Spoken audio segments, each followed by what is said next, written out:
Allah jaram on jaram merci beaucoup Adam Ba jaram ko an wadi mi recevoir en bandira men au foyer Fort de Gaulle on badi mi recevoir pour organiser cette conférence de presse gonno koy lewru kor donc ko don jarlo don jafo ñaago Allah yo lewru kor yewtani do jami cella ko doyen ko yo Allah jabolo.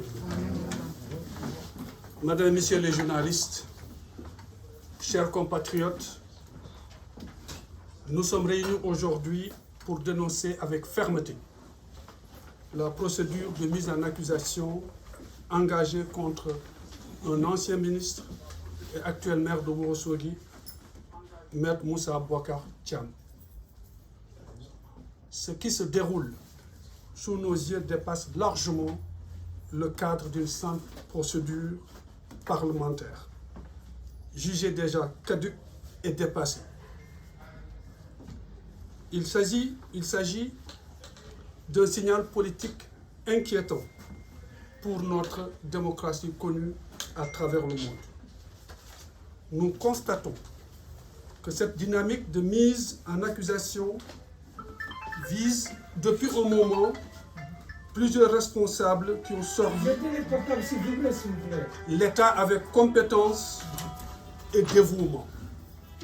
Parmi eux, Moussa Bocar Thiam, mais aussi le député Farba Ngom.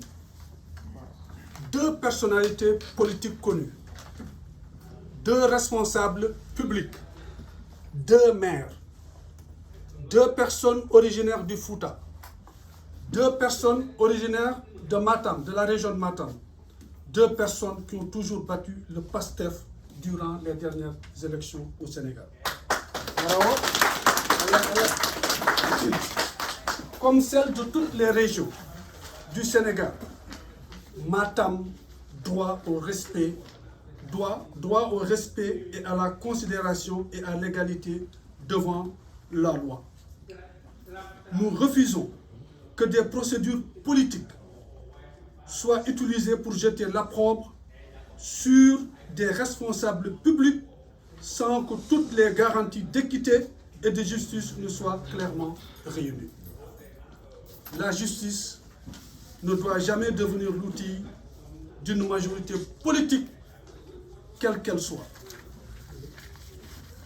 Nous disons clairement, la reddition des comptes est un principe fondamental dans une démocratie. Mais elle doit se faire dans la transparence, dans l'équilibre et dans le respect strict des droits de chacun. Le Sénégal ne doit pas entrer dans une logique de chasse aux sorcières. Nos instruments ne doivent pas devenir des instruments d'une revanche politique. Nous appelons donc les autorités actuelles, les parlementaires et l'ensemble des forces vives de la nation à faire preuve de responsabilité.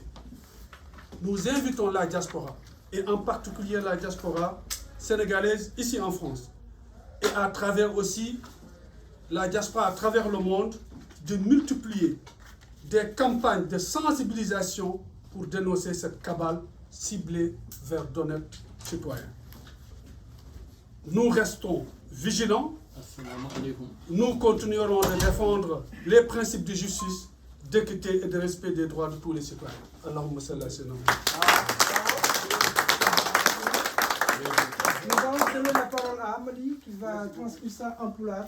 Ensuite, il y aura la version Wolof par notre sœur magistrat et